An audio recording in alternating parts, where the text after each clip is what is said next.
विशेष हामी धन्यवादी छौँ युवा सांसद श्रीमान राजु विष्टज्यूप्रति। उहाँले जनताको भावनालाई, जनताको इच्छा र जनताको चाहनालाई बुझेको कारणले गर्दा दुधैदेखि पारी मानिसहरू मिरिकमा रहिरहेको, मिरिकदेखि माथि रहिरहेको मानिसहरूको अप्ठ्यारोपनलाई महसुस गरेर दुधैको मानिसहरूको अवस्था खराब हुन्छ, यहाँको मानिसहरू जिउन साह्रो पर्छ भनेर यहाँको मानिसहरूको दोकानपात चलाएर खान्छ भने उहाँको त्यो महसुसलाई गरेर अनि दुधैको मानिसको जनगुनासोको आधारमा दुधैमा बेली ब्रिज बनाइनुपर्छ भन्ने आधारमा उहाँले विगतको सरकारहरू कति सरकारहरू रहँदा यहाँको मानिसले भनेको कुरा नदिँदा फेरि उहाँले एकैपल्ट मानिसको कुरा सुनेर आज लगभग 90% बेली ब्रिज तयारी भइसकेको छ। एक दुईवटा टेक्निकल कुराले गर्दा फेरि ब्रिजको ओपनिङ हुन सकेन, न त आज नै ब्रिज ओपनिङ हुने तयारीमा थियो। र फेरि तपाईँहरूलाई अपडेट गराउन चाहन्छु, भोलिदेखि मानिसहरूले सुविधाको निम्ति यो ब्रिज ओपनिङ हुँदैछ। अनि मिरिकबाट आउने गाडीहरू यहाँ वारी राखेर अनि पारी चाहिँ तपाईँहरूले यहाँबाट ट्रान्जेक्ट गरेर यहाँको मानिसहरूलाई सुविधा अर्थात् यातायात सुविधा गराउनलाई भोलि यसको ओपनिङ हुँदैछ। र सम्पूर्ण दुधेवासी पहाडको सम्पूर्ण मानिसहरू जो यातायात गर्न असुविधा भइरहेको छ, हामी सम्पूर्ण मानिसकोबाट युवा सांसद श्रीमान राजु विष्टज्यूप्रति हामी धन्यवाद आभार व्यक्त गर्न चाहन्छौँ। साँच्चै नै हो, उहाँ एउटा गोर्खाको नेता हुनुहुन्छ, हाम्रो समाजको, हाम्रो जातिको अभिभावक हुनुहुन्छ। हाम्रो जातिलाई दुःख पर्दा उहाँ केही नसोचिकन निस्वार्थ भनौँ अघि आएर जातिको निम्ति काम गर्ने एउटा असल नेतृत्व पाएकोमा हामी सम्पूर्ण गोर्खा जाति, पहाड, दुधेवासी, मिरिकवासी हामी सम्पूर्ण उहाँप्रति धन्यवादी छौँ। र यसरी नै तपाईँले निरन्तर हाम्रो जातिलाई, हाम्रो समाजलाई अगुवाई गरिदिनुहोस्, हाम्रो जातिलाई लक्ष्यमा पुर्याइदिनुहोस्, हाम्रो समाजलाई दोहोऱ्याइदिनुहोस् भन्दै फेरि हामी तपाईँलाई धन्यवादी दिँदै हृदयबाट धन्यवाद भन्दै माननीय सांसदप्रति हामी सम्पूर्ण दुधेवासी पहाडवासी आभार व्यक्त गर्दछौँ। होइन, म प्रतिनिधि भन्दा फेरि पुनः वर्तमानमा दुधेवासी भएर हेरिरहेको अनुभव हो। दुधेमा जब यो ब्रिज भत्किएपछि दुधेको दोकानपात बन्द छ, तपाईँले देख्नु भइरहेछ।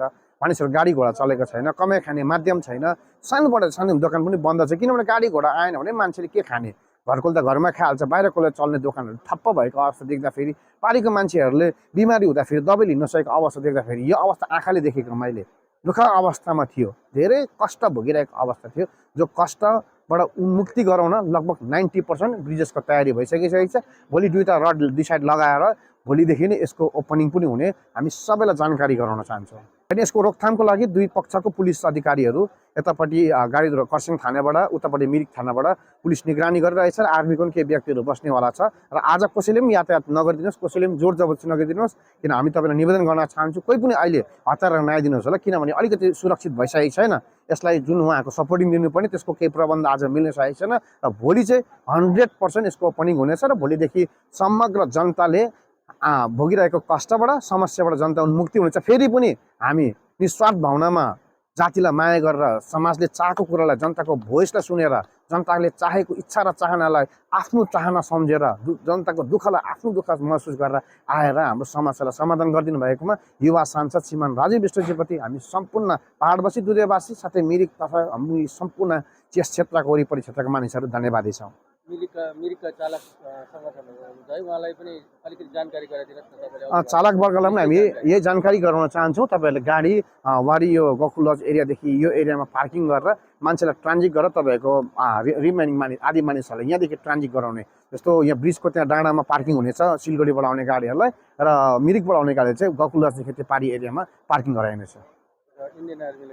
हामी सम्पूर्ण भारतीय सेनाहरूप्रति आभारी छौँ, धन्यवादी छौँ पिडब्ल्युडी विभागपट्टि, धन्यवादी छौँ डिएम दार्जिलिङपट्टि, साथै वरिपरि क्षेत्र मिरिक र खरसाङका एसडिओ साथै डिएम साहबहरूप्रति धन्यवादी छौँ। र धन्यवादी छौँ पुलिस प्रशासनप्रति जसले रेगुलर निगरानी गरिरहेछ। धन्यवादी छौँ तपाईँहरू मिडियाहरूप्रति पनि, तपाईँहरूले यहाँको हरेक अपडेट जनतासम्म पुऱ्याइराख्नु भएको छ। र धन्यवादी छौँ यहाँ आएर खटिदिने मजदुर लेबरहरू सबैको निम्ति धन्यवादी छ। र विशेष धन्यवादी चाहिँ हाम्रो युवा सांसद श्रीमान राजु विष्टप्रति छौँ, धन्यवाद छौँ। हामी राज्यका माननीय मुख्यमन्त्री शुभेन्दु अधिकारीज्यूप्रति धन्यवादी छौँ, युवा विधायक सोनाम लामाजीप्रति पनि हामी धन्यवादी छौँ।